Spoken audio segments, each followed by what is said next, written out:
बुढ़ापे में यह 4 बातें जरूर याद रखना दोस्तों। अगर हम इस समय जवान हैं तो भी बुढ़ापा आएगा, अगर हम अमीर हैं फिर भी बुढ़ापा आएगा, गरीब है फिर भी बुढ़ापा आएगा, चाहे बुद्धिमान है या मूर्ख, एक ना एक दिन सभी को बुढ़ापा आना है। इसीलिए दोस्तों, बुढ़ापे में वे कौन सी 4 बातें हैं जो हम सभी को याद रखनी चाहिए। अगर हम इन 4 बातों को याद रखेंगे तो बुढ़ापे के समय हमें कोई दुख तकलीफ नहीं आएगी। तो चलिए दोस्तों, जानते हैं कि वह 4 कौन सी बातें हैं जो हमें याद रखना चाहिए। इन 4 बातों को हम एक बौद्ध कहानी के माध्यम से समझते हैं। तो चलिए कहानी शुरू करते हैं। दोस्तों, बहुत समय पहले की बात है। किसी गांव में एक व्यक्ति रहा करता था। व्यक्ति बहुत ज्यादा अमीर था। अमीर होने के कारण उसके बहुत ज्यादा कारोबार थे और उसके कारोबार दूर दूर तक फैले हुए थे।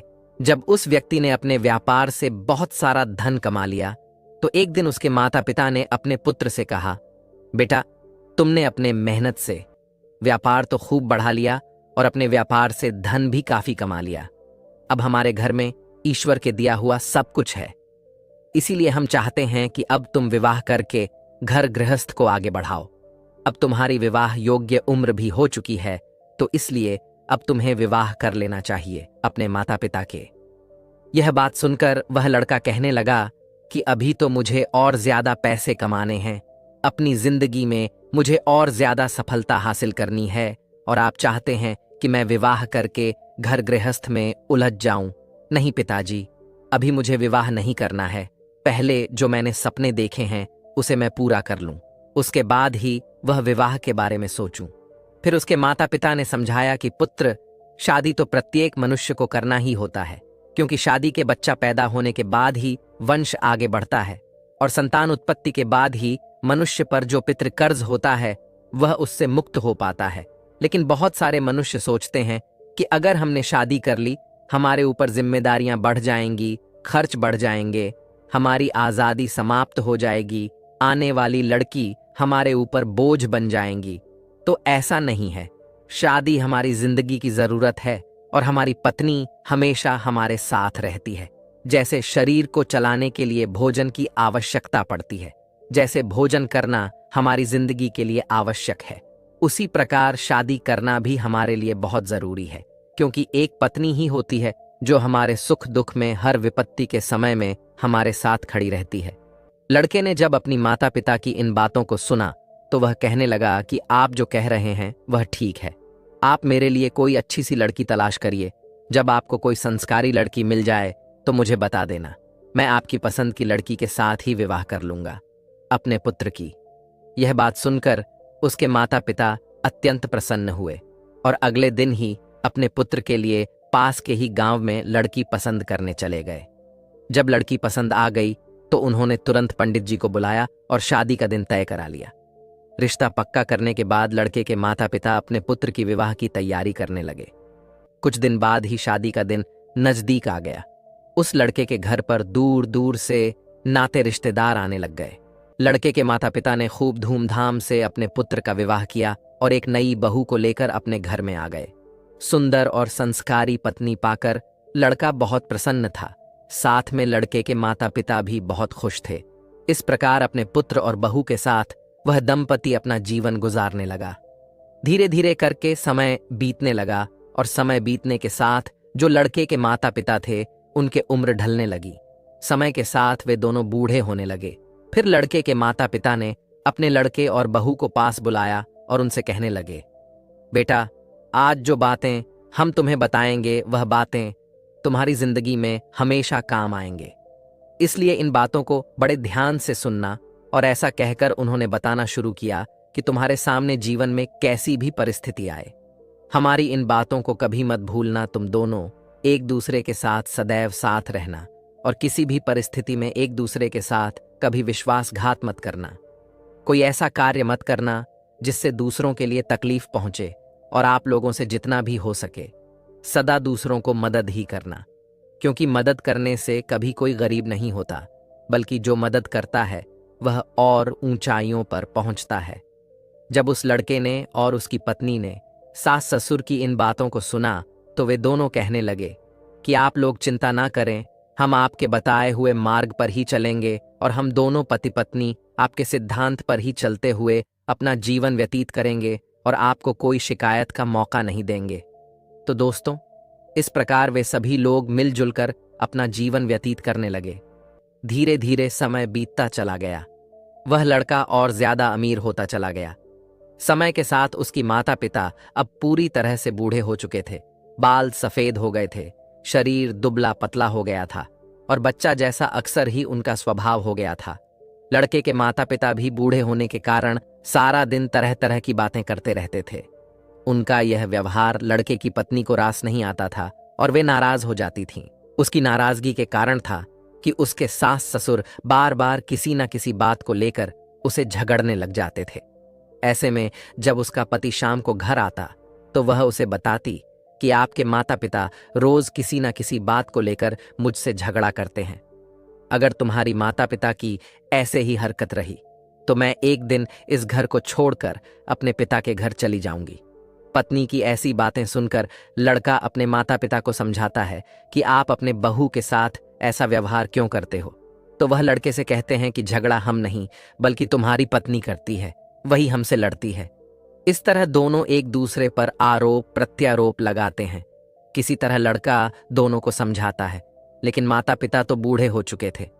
कुछ समय तो उन्हें याद रहता, लेकिन दूसरा दिन आते ही वे अपने पुत्र की बातों को भूल जाते और फिर से वही सब कुछ करने लगते।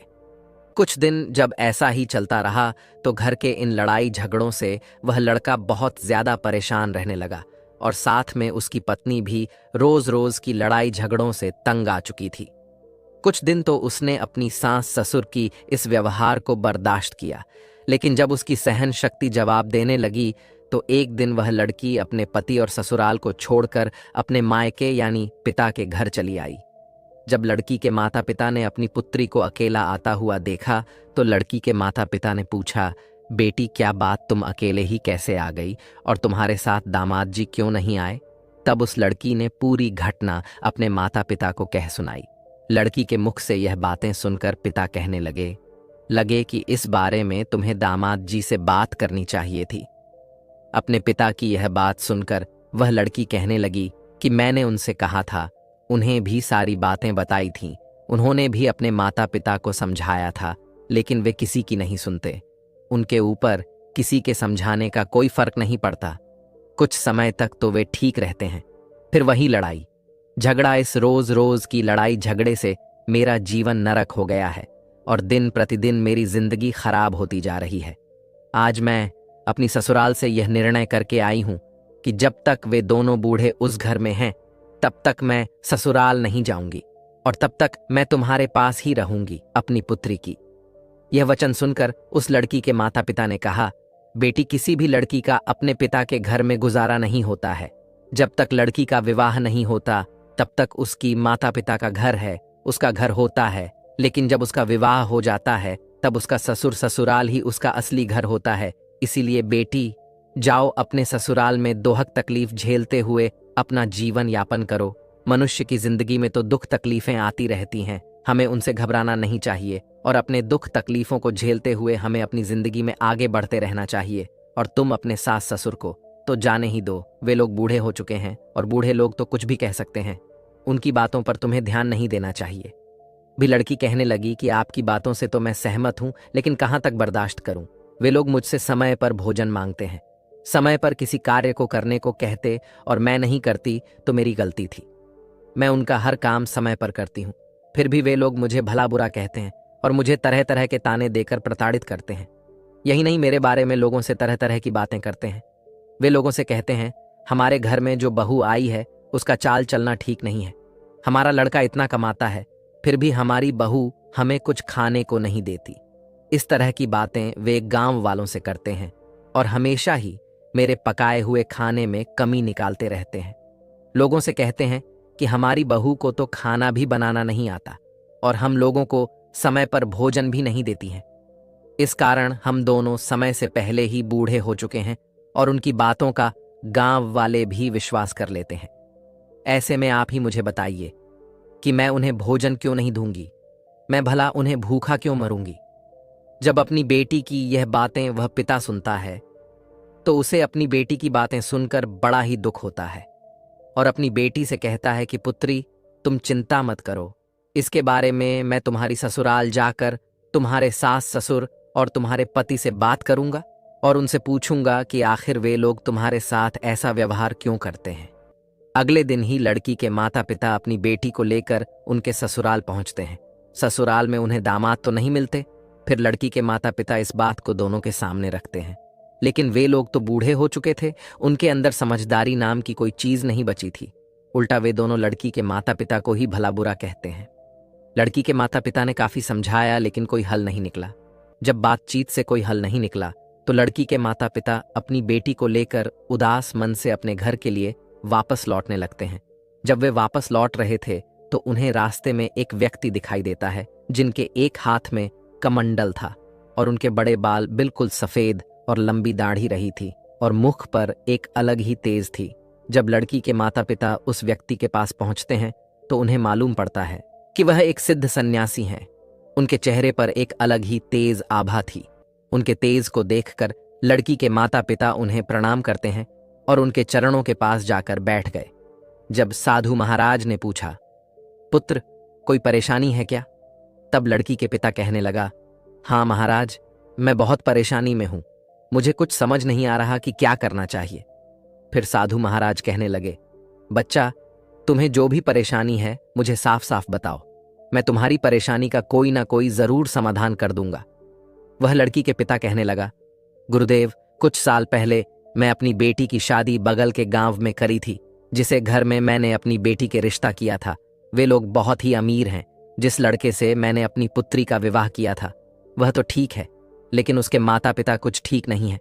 वे बूढ़े हो चुके हैं और बूढ़े होने के कारण मेरी बेटी को तंग करते हैं, परेशान करते हैं और मेरी बेटी की गांव वालों के सामने उल्टी सीधी बातें करते हैं, जिसके कारण मेरी बेटी ससुराल छोड़कर मेरे पास लौट आई है और मेरे पास रहने की जिद पर अड़ी हुई है।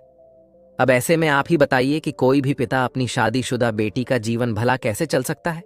लड़की के पिता की ऐसी बातों को सुनकर वह सिद्ध सन्यासी कहने लगे कि यदि ऐसी बात है तो तू मुझे उन लोगों के पास ले चलो। मैं उन्हें कुछ शिक्षा दूंगा, मैं उन्हें कुछ बातें बताऊंगा। यदि मैंने बताई बातें उनकी समझ में आ गई और उन्होंने अपने जीवन में उतार दिया तो उन बातों से आपकी बेटी भी हमेशा खुश रहेंगी और वे लोग भी सदैव प्रसन्न रहेंगे, क्योंकि उन्हें कभी किसी ने नहीं बताया कि बुढ़ापे में यह 4 बातें सदैव याद रखनी चाहिए।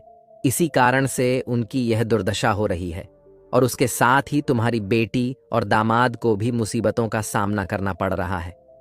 जब लड़की के माता पिता ने सिद्ध सन्यास के इन बातों को सुना तो वे प्रसन्न हो गए और साधु महाराज को अपने साथ लेकर बेटी के ससुराल की ओर चल दिए। जब समधि के घर पहुंचे तो साधु महाराज ने लड़की के माता पिता और उस लड़की को घर के दरवाजे पर रुकने का इशारा किया और स्वयं घर के अंदर प्रवेश कर गए। घर के अंदर दोनों बूढ़े बैठे हुए थे। जब लड़की के माता पिता ने साधु महाराज को देखा तो दोनों खड़े हो गए और साधु महाराज को बैठने के लिए आसन दिया। फिर उस लड़के के माता पिता ने सिद्ध सन्यासी से खाने पीने के बारे में पूछा। उस साधु महाराज ने कहा कि मैं आप लोगों के घर पर जी भर के खाऊंगा, लेकिन उससे पहले तुम्हें मेरा एक काम करना पड़ेगा। सन्यासी की बात सुनकर वे दोनों बुजुर्ग व्यक्ति ये कहने लगे कि आपके हम सभी बात मानने को तैयार है, लेकिन पहले आप भोजन कर लीजिए। सिद्ध सन्यासी ने कहा, नहीं, पहले तो मेरी बात को सुनो, उसके बाद ही आप अपने घर का भोजन मुझे करवाना। उसके बाद साधु महाराज कहने लगे कि मैंने सुना है कि आप लोग बूढ़े हो चुके हो और बूढ़े होने के कारण आप अपनी बहू को परेशान करते हो, साथ में आपकी बहू भी तुम्हें परेशान करती है। साधु महाराज की यह बात सुनकर दोनों पति पत्नी कहने लगे कि गुरुदेव, आपने ठीक सुना है। हम दोनों तो बूढ़े हो चुके हैं और हमारी बहू हमारी कद्र नहीं करती है और हमेशा हम लोगों को परेशान करती रहती है। उसे पता नहीं है कि जैसे आज हम बूढ़े हैं वैसे ही कुछ समय बाद उस पर भी बुढ़ापा आएगा, और यह सब जानते भी वे हम दोनों को बहुत ज्यादा परेशान करती हैं। तभी साधु महाराज कहते हैं कि तुम चिंता मत करो, मैं तुम्हारी सभी परेशानियों को समाप्त कर दूंगा, लेकिन उसके लिए तुम्हें मेरी यह 4 बातें माननी होगी। यदि तुमने यह 4 बातें मेरी मान ली, तुमने अपने जीवन में उतार लिया, फिर देखना आपका बुढ़ापा कितने सुख से कटता है। मैं आपको आपके सुखी जीवन के लिए 4 बातें बता रहा हूं, जिससे आप अपने जीवन में अपनाकर हमेशा खुश रहेंगे और कभी भी आपकी बहू या बेटा आपको परेशान नहीं करेंगे। इतना कहने के बाद उन्होंने बताना शुरू कर दिया कि सबसे पहली बात है कि आप बोलते समय अपनी बात पर ध्यान दें, अपनी वाणी पर ध्यान दें, क्योंकि आपकी वाणी में इतनी शक्ति है जो कि आप अपनी वाणी से किसी का भी दिल जीत सकते हैं और आप अपने वाणी से किसी को भी चोट पहुंचा सकते हैं। इसीलिए तुम्हें अपनी बातों पर ध्यान देनी चाहिए। मान लो अगर आप मुझसे बात कर रहे हैं, मुझसे बात करने का तरीका आपका कैसा है? अगर आपका बात करने का तरीका मुझे ठीक लगेगा तो मैं आपसे जुड़ जाऊंगा। यदि आपका बात करने का तरीका मुझे ठीक नहीं लगेगा तो मैं हमेशा के लिए आप लोगों से जुदा हो जाऊंगा। इसीलिए मैं ये बताना चाहता हूं कि आप अपनी बातों पर ध्यान दें, क्योंकि बोलने से पहले 1000 बार सोच लेनी चाहिए कि मैं जो बात बोल रहा हूं उससे अगले व्यक्ति को क्या नुकसान पहुंचने वाला है, वाले को क्या फायदा होने वाला है। उसी के अनुरूप दूसरों के सामने हमें अपनी बातों को रखना चाहिए। मैं जानता हूं कि मनुष्य जब बूढ़ा हो जाते हैं तो इंसान के शरीर में तरह तरह की बीमारी होती है। वह बोलता तो ठीक है, लेकिन उन्हें पता ही नहीं चलता है कि मैं क्या बोलता है। लेकिन आप अपनी बातों पर हमेशा ध्यान दें कि हम लोगों से बातें करें। जब दोनों दंपति ने साधु महाराज के इस बातों को सुना तो दोनों कहने लगे, गुरुदेव ठीक है, आज से हम दोनों पति पत्नी अपनी बातों पर ध्यान देंगे। लेकिन दूसरी कौन सी बातें हैं, वह भी हमें बताइए। तब साधु महाराज कहने लगे कि उचित समय पर ही हमें कोई वस्तु को मांगना चाहिए। जैसे अगर आपको भूख लगी है और उस समय आपकी बहू खाना बना रही है, यदि उस समय आपने भोजन मांगा तो वह भोजन कहाँ से दे पाएगी? उस समय तो भोजन बनाया जा रहा है। मान लो अगर आपकी बहू किसी समय स्नान कर रही है और उस समय आप किसी वस्तु की मांग कर रहे हैं, किसी सामान को मांग रहे हैं, तो वह उस अवस्था में उस वस्तु को देने के लिए आपके पास तो नहीं आ सकती और आप उन बातों को लेकर उससे झगड़ने लगे तो आपका ही व्यवहार ठीक नहीं है। आपको यह समझना होगा कि बुढ़ापे में और जवानी में अंतर होता है। जवानी में हम दूसरों के लिए कमाते हैं, इस कारण दूसरों पर हमारा अधिकार होता है। जवानी में हम अपने आप में होते हैं। जवानी में हम जो भी मांगते हैं वही हमें मिलता है। लेकिन बुढ़ापे में हम दूसरों के सहारे हो जाते हैं और दूसरा व्यक्ति पहले अपने काम करेगा और काम समाप्त होने के बाद वह उस वस्तु को हमारे पास लेकर आएगा। इसलिए हमें सब्र बनाए रखना चाहिए। ऐसा नहीं है कि हमने अपने जबान से किसी बात को निकाला और तत्काल वह हमारे सामने आ जाए। ऐसा कभी नहीं हो सकता। और यह भी ध्यान रखें कि अगर बहू कहीं पर गई हुई है या किसी काम में व्यस्त है और आप लोगों की आवाज उसके कानों में नहीं पड़ रही है और ऐसे में आप अपनी बहू से किसी वस्तु की मांग कर रहे हैं, तो उस समय आपके पास उस वस्तु को कैसे पहुंचाएगी? या उसकी तबीयत खराब है और उसकी तबीयत इतनी ज्यादा खराब है कि वह बिस्तर से भी उठ नहीं सकती, और ऐसे में आप किसी वस्तु को अपनी बहू से मांगते हैं, तो ऐसी स्थिति में वह उस वस्तु को आप लोगों के पास कैसे लेकर आएगी? और आप लोग इन बातों को लेकर अपनी बहू से नाराज हो जाते हो कि आपकी बहू तो आपकी बातों को सुनती ही नहीं। यह गलत बात है। आप लोगों को देखना चाहिए कि आपकी बहू आपकी आवाजों को सुन भी पा रही है या नहीं। और जिस समय आप किसी वस्तु की मांग कर रहे हैं उस समय आपकी बहू कहां पर है, और जो भी सामग्री आप उससे मांग रहे हो, क्या वह सामग्री आपके घर में उपलब्ध है भी या नहीं है? साधु की बात को सुनकर वे दोनों बुजुर्ग व्यक्ति कहने लगे कि साधु महाराज, हम लोग समझ चुके हैं कि हम लोग कितने गलत थे। तभी वह सन्यासी कहते हैं कि अभी मेरी बात समाप्त नहीं हुई है, अब मेरी तीसरी भी बात सुनो। उन्होंने आगे कहना शुरू किया कि खाना बिगड़ जाने पर चिढ़ना नहीं चाहिए। मान लो आपकी बहू खाना बना रही है और उसका ध्यान कहीं और चला गया, क्योंकि घर के रास्ते में बहुत सारे कार्य होते हैं। ऐसे में खाना बनाते समय नमक कम या ज्यादा हो गया, मिर्च कम या ज्यादा हो गई, या रोटी जल गई और उसने वह भोजन आपके सामने परोस दिया। आपने जैसे ही उस भोजन को छका और भोजन छकते ही आप मुंह बनाने लगे और कहने लग गए कि भोजन में तो स्वाद ही नहीं है, और तरह तरह की कमी निकालने लग गए कि भोजन में यह कमी है, वह कमी है, सब्जी ऐसी बनी नहीं है, वैसी नहीं है। आपको ध्यान रखना चाहिए कि आप लोग भी एक दिन नौजवान थे, आप लोगों से भी भोजन बिगड़ जाता था। तो क्या आपके माता पिता भी आपके साथ ऐसा ही व्यवहार करते थे? मान लो अगर करते भी थे तो आपको उस वक्त कैसा लगता था? बुरा लगता था? या आपके माता पिता आपसे ऐसी बातें कह रहे हैं कि आपको भोजन बनाना नहीं आता, इसमें यह सामग्री कम है, बस सामग्री कम है, आपको तभी बुरा लगता था। देखिए, चाहे कोई स्त्री है या कोई पुरुष है, उससे गलतियां हो ही जाती हैं। भोजन बनाने में थोड़ी बहुत गलती भी हो जाती है, तो हमें उसे सह लेना चाहिए और अपनी बहू को बतानी चाहिए कि बेटी देखो, यह कमी है, आगे से ध्यान रखना। अगली बार इस तरह की गलती को दोबारा मत दोहराना। प्यार से कहिए। ऐसा सुनने में बहुत ही प्रसन्न रहेगी और कहेगी कि हमारे सास ससुर बहुत अच्छे हैं और हमें समझा रहे हैं। लेकिन आप लोग तो हमेशा उसकी खाने से नई कमियां ढूंढते रहते हो और बताते हो कि इस चीज की कमी है, उस चीज की कमी है, इससे उसे भी तकलीफ होती है, और आप लोग भी हमेशा छेड़ते रहते हो। आपकी ऐसा करने से घर में कलह ही बनती है। इसलिए आगे से ध्यान रखना है कि भोजन यदि बिगड़ भी जाए तो आपको सह लेना है और प्यार से उनको बता देना है। ऐसे में बहू भी खुश हो जाएगी। सन्यासी की यह सारी बातें सुनकर वे दोनों पति पत्नी कहते हैं, गुरुदेव, इन तीनों बातों को तो हम अच्छे से समझ गए हैं, लेकिन वह चौथी बात क्या है जिसे आप हमें बताना चाहते थे? कृपया वह चौथी बात भी हमें बताइए। तब साधु महाराज कहते हैं, थोड़ा धीरज रखो, मैं चौथी बात भी बताऊंगा। और फिर उसके बाद वह कहते हैं कि वे चौथी बात है कि अपनी परिवार के हालातों के बारे में कभी दूसरों को नहीं बताना चाहिए। जैसे आपके परिवार में पैसे की कमी है, आपके परिवार में लड़ाई झगड़ा होते हैं, या आपकी बहू अच्छी नहीं है, या वह खाना अच्छे से नहीं बनाती है, या वह आपका कहना नहीं मानती, या फिर घर परिवार में किसी भी प्रकार की कोई समस्या है और उसे आप दूसरे लोगों से कहते हैं। क्योंकि बाहर वालों को जब तुम अपने घर की समस्या बताते हो तो उस समय तो वह लोग दिखावे के लिए हमारे साथ हमदर्दी का नाटक करते हैं, लेकिन तुम्हारे जाते ही वे तुम्हारे कही हुई बातों को तुम्हारे बहू या बेटा से कहते हैं। इससे घर में और ज्यादा कलह बन जाता है, जिसे हम आम भाषा में चुगली कहते हैं। आपने तो सुना ही होगा। इसके घर की बात उसके घर में कहना, इसकी समस्या उससे कहना, बढ़ चढ़ के उस बातों को बोलना। अधिकतर लोग तो आपके सामने आपसे हमदर्दी जताने के बहाना नाटक करेंगे, लेकिन आपके जाते ही आपके पीठ पीछे आपकी बुराई या आपकी चुगली इधर उधर करेंगे। इससे आपके घर में झगड़े सुलझाने की बजाय और भी बढ़ जाते हैं, समस्या और भी बढ़ जाती है। आपकी बेटे आपकी बहू से, बेटे से माँ के बारे में, पत्नी के बारे में, पत्नी से पति और सास के बारे में चुगली करेंगे तो भड़क जाएंगे। कहेंगे कि आपकी सास ने यह कहा, कि पति ने यह कहा।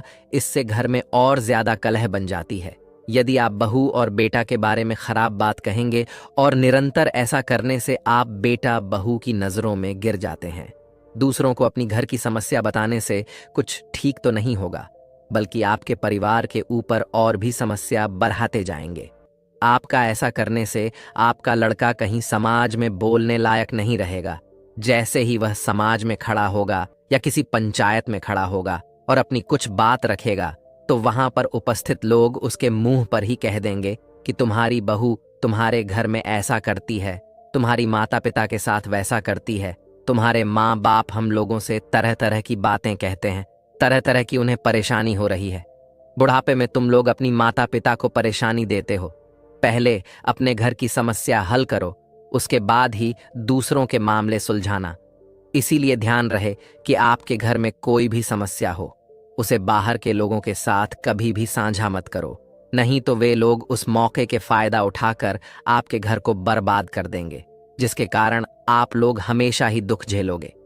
जब दोनों पति पत्नी उन सिद्ध सन्यासी की बात सुनते हैं तो वह उन सन्यासी से कहते हैं कि हम लोग से बहुत बड़ी भूल हो गई है।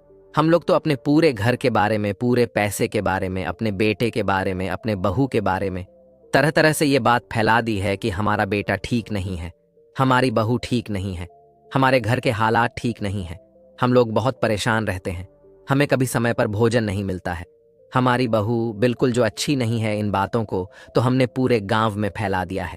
तभी सन्यासी कहने लगे, इसीलिए तो मैं आपको समझा रहा हूं, अगर आप लोग घर की बातों को पूरी गांव में फैलाओगे तो एक ना एक दिन तुम्हारे ऊपर वह परिस्थितियां आ जाएंगी जिसके कारण आप दुखी रहोगे। इसीलिए आज से मेरा कहना मानो कि अपने घर की बातों को कभी बाहर के लोगों, दूसरे के सामने भी मत साझा करना। और जो 4 बातें मैंने तुम्हें बताई है, उन बातों को अपने जीवन में हमेशा याद रखना, क्योंकि जो भी व्यक्ति जो बूढ़ा है इन 4 बातों को अपनाता है और अपने जीवन में उतार लेता है, तो उसके जीवन में कभी कोई दुख तकलीफ नहीं आती। वह हमेशा अपनी जिंदगी में खुश रहता है और उसके घर में सुख शांति बनी रहती है, जिसके कारण उनके परिवार पर कोई विपत्ति नहीं आती। पीछे से सारी बातें उनकी बेटा और बहू सुन रहे होते हैं। यह 4 बातें समाप्त होने के बाद उसका बेटा और वह सिद्ध सन्यासी के पास आते हैं और उनके चरणों में प्रणाम करते हैं। तभी वह सिद्ध साधु महाराज कहते हैं, आप लोग भी कुछ बातें सुन लो जो आपके जीवन में हमेशा काम आएंगे। इतना कहकर साधु महाराज उन दोनों पति पत्नी को समझाते हुए कहते हैं कि बेटे, यह ध्यान रहे, उसके घर में उसके बुजुर्ग माता पिता हैं और उन्होंने उसे कुछ कह दिया है या उन्होंने ऐसी कुछ बात कह दी है जिसे सुनकर आपको बुरा लगा है। तो जवान बच्चों को यह समझना चाहिए कि अब वे बूढ़े हो चुके हैं। बूढ़े होने के कारण उनकी जुबान फिसल जाती है और जवानी की उपेक्षा में दिमाग तो कम चलता है और उन्हें खुद पता नहीं होता कि वे क्या बोल रहे हैं और क्या नहीं बोल रहे हैं। उनकी इन बातों को लेकर कभी चिंता नहीं करनी चाहिए और ध्यान देनी चाहिए कि यह बूढ़े लोग हैं, ये कुछ भी बोल सकते हैं। जो ध्यान नहीं देता है वह हमेशा ही खुद परेशान रहता है और साथ में उसकी पत्नी भी परेशान रहती है और उसके परिवार वाले भी परेशान रहते हैं, क्योंकि बुढ़ापे में कोई भी इंसान कोई भी बात बोल सकता है और कहीं भी जा सकता है और उसे खुद पता नहीं होता है कि मैं क्या बोल रहा हूं और क्या कर रहा हूं। दूसरी बात, आप मान लो कि आपके माता पिता आपसे कोई बुरी बात कह दी है, आपको मार दी है, या फिर दिल पर कोई ठेस पहुंचने वाली बात कह दी है, या आपसे झगड़ा करने लग गए हैं, या फिर आपकी पत्नी से कुछ कह दिया है कि भोजन ठीक नहीं बना है। तो इस पर आप लोगों को बातों को छेड़ना नहीं है, बल्कि उनकी बातों को सुन लेना है। उनकी बातों पर आपको गौर करना है। अगर हमारी किसी गलती की वजह से हमें भोजन बनाने में कोई कमी हुई है तो पहले आपको उसे सुधारना है। अगर भोजन बनाने में कोई कमी नहीं हुई है तो उनकी बातों को सुनकर चुप हो जाना है, क्योंकि बुढ़ापे के समय वह कुछ भी बोल सकते हैं और ऐसा भी नहीं है कि बुढ़ापे में वे हमेशा गलत बात ही बोलेंगे। अगर आप लोग कोई गलत कार्य करते हो तो वह जरूर रोकेंगे, क्योंकि आप लोगों से ज्यादा वे लोग जिंदगी जी चुके हैं। उनके पास आप लोगों से ज्यादा अनुभव है। उन्हें पता है कि कौन सा कार्य आपके हित में है और कौन सा कार्य आपका अहित करेगा। ऐसे में जब आप कोई कार्य कर रहे हैं और आपके बुजुर्ग उस कार्य को करने से रोक रहे हैं तो तुम्हें उनकी बातों को अनसुना नहीं करना चाहिए, क्योंकि वे अनुभव के आधार पर ऐसा कहते हैं। उन्हें पता है क्या करने से आपका फायदा होगा और क्या करने से आप मुसीबत में पड़ जाओगे। आपकी दुर्दशा ना हो इसलिए वे मना करते हैं। बहू और बेटे को भी यह समझना चाहिए कि किसी के पिता बुढ़ापे के समय में कुछ भी कह सकते हैं। हमें उनकी बातों का बुरा नहीं मानना चाहिए, क्योंकि बूढ़े व्यक्ति की बुद्धि में और छोटे बच्चे की बुद्धि में ज्यादा अंतर नहीं होता है। वे हमें कुछ भी कह सकते हैं। कहा जाता है कि बुढ़ापा बालपन का दूसरा रूप है, तो इसीलिए अगर वह हमसे डरते हैं या हमें गाली भी देते हैं तो हमें सह लेना चाहिए और उनसे झगड़ना नहीं चाहिए, नहीं तो हमारी जिंदगी में परेशानियां बढ़ती चली जाएंगी। तो दोस्तों, उम्मीद है कि आपको यह कहानी पसंद आया होगा। गौतम बुद्ध हमेशा ही सही समय पर प्रवचन देने पहुंच जाया करते थे। वह आज तक कभी देर से नहीं आए थे और ना ही उनकी वजह से आज तक किसी को इंतजार करना पड़ा था। लेकिन आज पहली बार ऐसा हुआ था कि उनके शिष्यों को उनका इंतजार करते काफी समय हो चुका था, लेकिन बुद्ध अभी तक प्रवचन सभा में नहीं पधारे थे। शिष्य आपस में बातें कर रहे थे कि जरूर आज तथागत बुद्ध को कोई जरूरी काम आ गया होगा, वरना वह हमेशा ही समय पर आ जाते हैं। शिष्य यह बातें कर ही रहे थे कि तभी अचानक गौतम बुद्ध अपने हाथ में कमल का एक फूल लिए वहां आ पहुंचे और एक पेड़ के नीचे लगे आसन पर आकर बैठ गए। आश्रम में करीब 500 शिष्य थे जो उनका प्रवचन सुनने के लिए बुद्ध का इंतजार कर रहे थे। इन 500 शिष्यों के अलावा आश्रम में एक और शिष्य भी था जिसका नाम था महाकश्यप।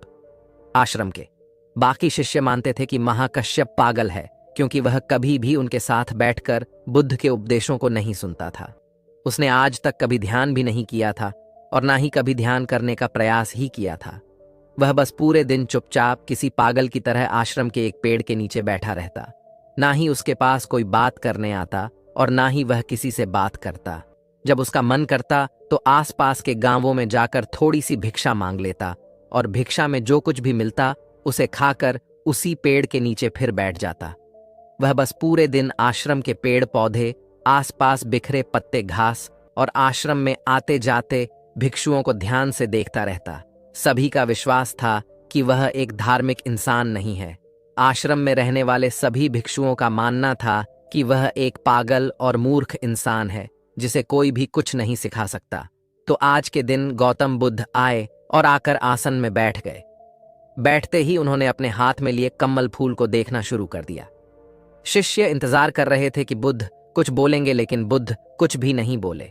वह बस उस कमल के फूल को ध्यान से देखते रहे। बुद्ध उस कमल के फूल को देखने में इतने खो गए, इतने ध्यान मग्न हो गए कि कब मिनट घंटों में बदल गई उन्हें पता ही नहीं चला। कई घंटे गुजर चुके थे, लेकिन बुद्ध ने एक शब्द भी नहीं बोला था। वह बस उस कमल के फूल को देखे जा रहे थे। अब वहां बैठे 500 शिष्यों के अंदर जोरों की बेचैनी मचने लगी। सभी इंतजार करते करते परेशान हो चुके थे। तभी अचानक वहां बैठे भिक्षुओं को पीछे से किसी के जोर से हंसने की आवाज आई। उन्होंने पीछे मुड़कर देखा तो उनके आश्चर्य का ठिकाना ना रहा। महाकश्यप बुद्ध की तरफ देखकर जोर जोर से हंस रहा था। इतने सालों में लोगों ने आज उसे पहली बार हंसते हुए देखा था। इससे पहले वह कभी ना हंसा था।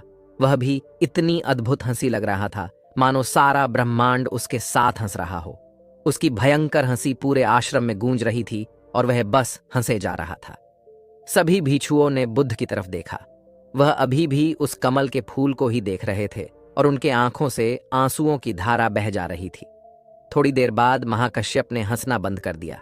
उसके बाद बुद्ध ने अपनी नजर कमल के फूल से हटाई और वहां बैठे भिक्षुओं की तरफ देखकर कहा, मैं जो कुछ भी तुम्हें शब्दों के माध्यम से दे सकता था, मैंने वह सब तुम्हें पहले ही दे दिया है। लेकिन जो शब्दों के माध्यम से नहीं दिया जा सकता, वह मैंने महाकश्यप को दे दिया है। और यहां से शुरुआत होती है जिनकी एक संस्कृत का शब्द है, जिसका मतलब होता है ध्यान। गौतम बुद्ध ने दुनिया को ध्यान सिखाया और फिर बौद्ध धर्म इस ध्यान को चाइना ले गए, जहां इसे जिन कहा जाने लगा। फिर चाइना से होते हुए यह जिन परंपरा जापान, कोरिया और दक्षिण पूर्व एशिया के कई देशों में फैल गई।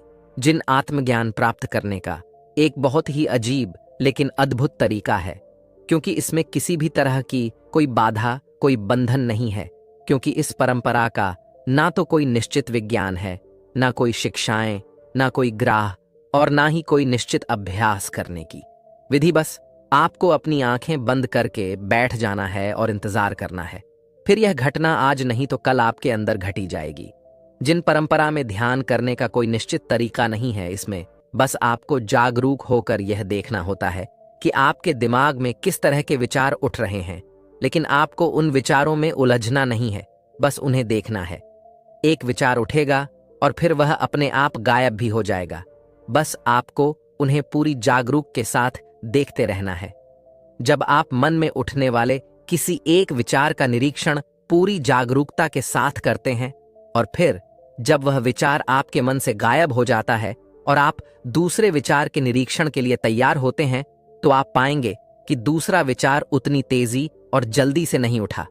ऐसा इसलिए होता है क्योंकि जब आप अपने मन के विचारों पर ध्यान देना शुरू करते हो तो विचार का निरीक्षण पूरी जागरूकता के साथ करते हैं, और फिर जब वह विचार आपके मन से गायब हो जाता है और आप दूसरे विचार के निरीक्षण के लिए तैयार होते हैं, तो आप पाएंगे कि दूसरा विचार उतनी तेजी और जल्दी से नहीं उठा।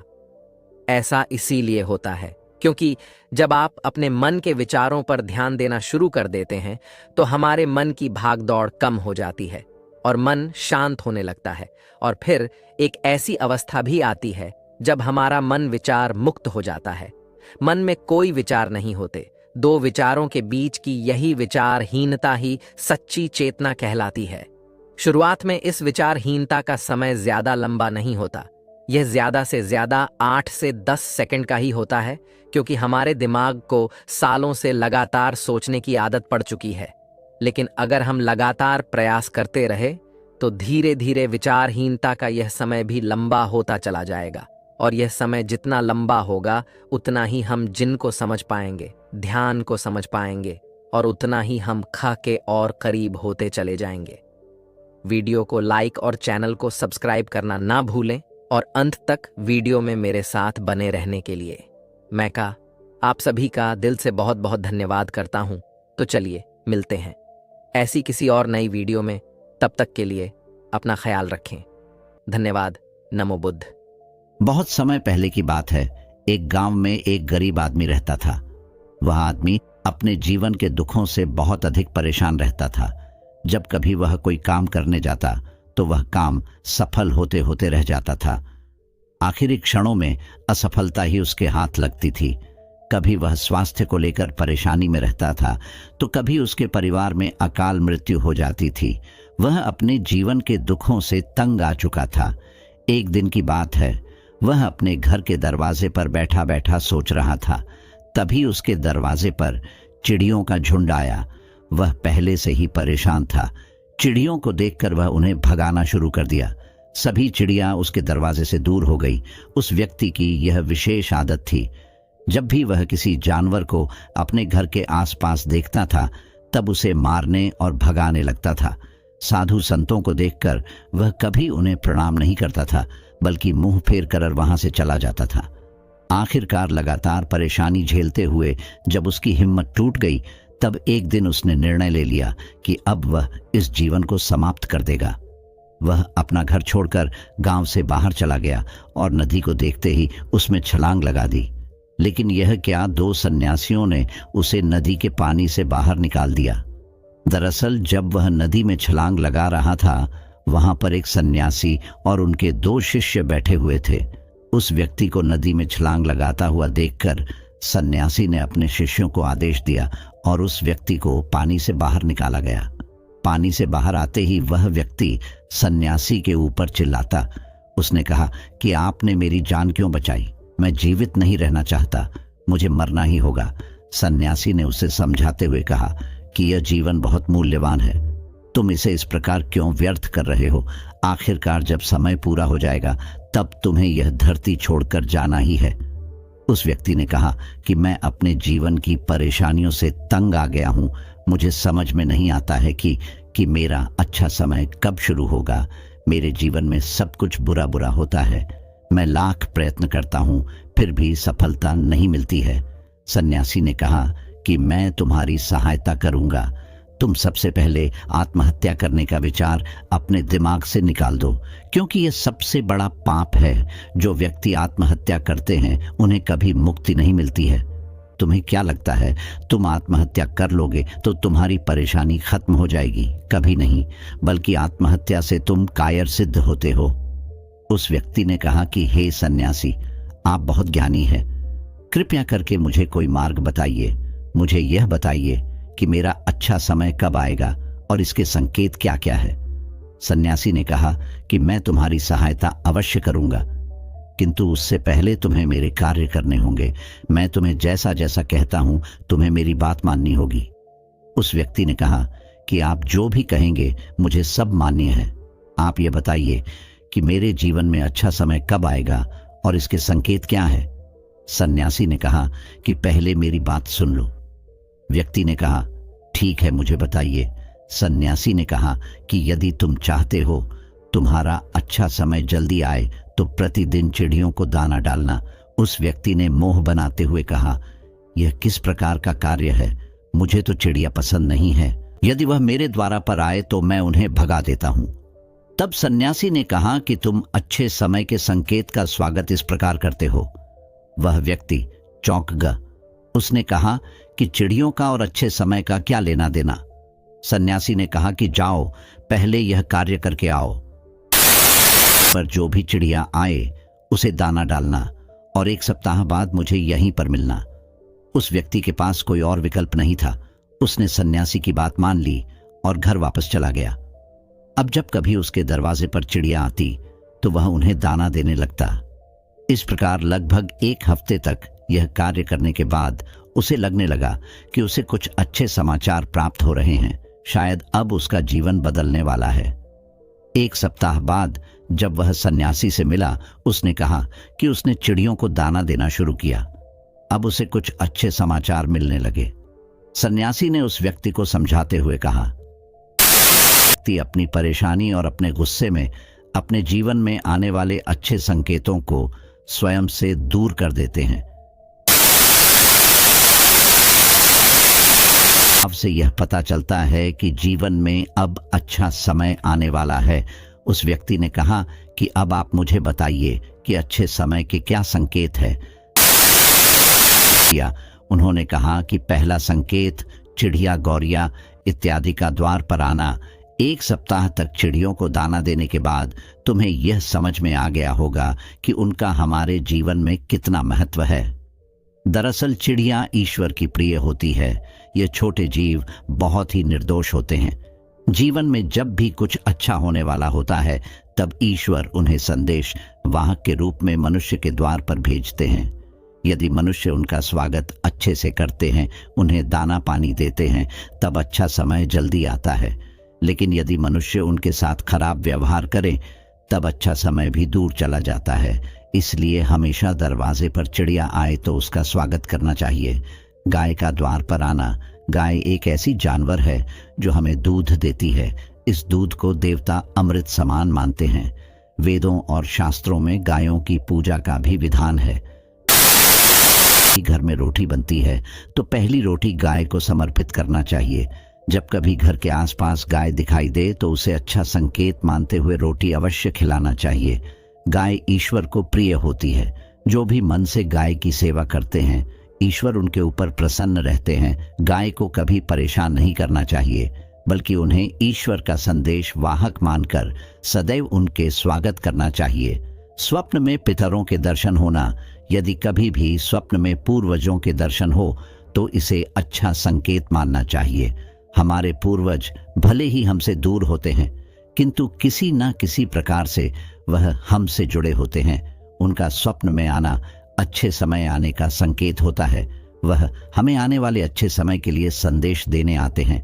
इसलिए जब कभी सपने में पूर्वजों के दर्शन हो तो इसे बुरा नहीं मानना चाहिए, बल्कि उसे अच्छा मानते हुए मन को प्रसन्न रखना चाहिए। अपने पूर्वजों के प्रति सदैव नतमस्तक रहना चाहिए और प्रतिदिन उन्हें ईश्वर मानकर प्रणाम अवश्य करना चाहिए। पूजा करते आंखों में आंसू आना। आमतौर पर पूजा पाठ नित्य कर्म होते हैं, यह प्रतिदिन करना चाहिए। किंतु कोई व्यक्ति भक्ति भाव में इतना अधिक हो जाते हैं कि पूजा करते समय उनकी आंखों से आंसू आने लग जाते हैं। यह ईश्वर का सबसे अच्छा संकेत होता है कि अब अच्छा समय शुरू होने वाला है। यदि आपके साथ इस प्रकार का कुछ भी हो रहा है तो ईश्वर को धन्यवाद देना चाहिए। ईश्वर स्वयं आपसे जुड़ना चाहते हैं, तभी उन्होंने आपका हृदय में इस प्रकार की भक्ति भावना भर दी है कि जब आप पूजा पाठ करने जा रहे हैं तो आपको भावनाओं महसूस हो रही हैं और आंखों में आंसू आ रहे हैं। इसे अच्छा संकेत मानना चाहिए। साथ ही ईश्वर में और अधिक मन लगाना चाहिए। कठिन समय में साधु संतों के दर्शन। कभी जीवन में बहुत अधिक कठिनाई का समय हो और साधु संतों के दर्शन हो रहे हैं, संकेत मानना चाहिए। साधु संत बड़े ही प्रतापी होते हैं और उनका ईश्वर के साथ गहरा संबंध होता है। वे ईश्वर के प्रतिनिधि के रूप में कार्य करते हैं। उनके दर्शन होने पर उन्हें प्रणाम करना चाहिए। उन्हें भोजन इत्यादि कराकर सदैव उनके सामने नतमस्तक रहना चाहिए। जब कभी उन्हें देखना चाहिए तो प्रणाम अवश्य करना चाहिए। उनके प्रति विनम्रता अच्छे समय को जल्दी लेकर आती है। कठिन समय सदैव नहीं रहता है और साधु संतों के दर्शन तो कठिन समय को दूर करने में सहायता करते हैं। इसलिए जब कभी साधु संतों के दर्शन हो तो ईश्वर को धन्यवाद देते हुए उनका स्व करना चाहिए। अचानक से रास्ते मिलना।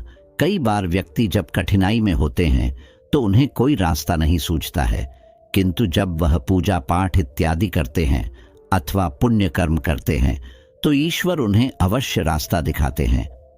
यदि आप परेशानी में हैं और अचानक से आपके दिमाग में कोई बात आ रही है कि यह करने से शायद मेरी परेशानी दूर हो सकती है, तो उसे तुरंत कर डालना चाहिए, क्योंकि यदि आपके दिमाग में वह बात आई है तो इसके पीछे ईश्वरीय शक्तियां हैं जो आपको सहायता कर रही है ताकि आप समाधान तक जल्दी पहुंच सके। इसलिए परेशानी के समय मन में सबसे पहले समाधान का जो विचार आ रहा है उसे तुरंत कर लेना चाहिए। ऐसा करने से आपका अच्छा समय जल्दी शुरू होता है। सन्यासी की बातें सुनकर उस व्यक्ति ने उन्हें धन्यवाद दिया और कहा कि आपने मेरे जीवन की रक्षा की है। यदि आप नहीं होते तो मैं आज जीवित नहीं होता। मैं वादा करता हूं कि आज के बाद जीवन में कोई भी परेशानी आएगी तो मैं डटकर उसका सामना करूंगा। साथ ही इन अच्छे संकेतों का स्वागत करूंगा, नहीं करूंगा। इस प्रकार सन्यासी ने उस व्यक्ति को जीवन की नई राह दिखाई। अगर हमारी कहानी आपको अच्छी लगती हो तो कुछ पल और हमारे साथ बिताकर अपने जीवन के उन तमाम परेशानियों को खत्म कर सकते हो। नमो बुद्धाय।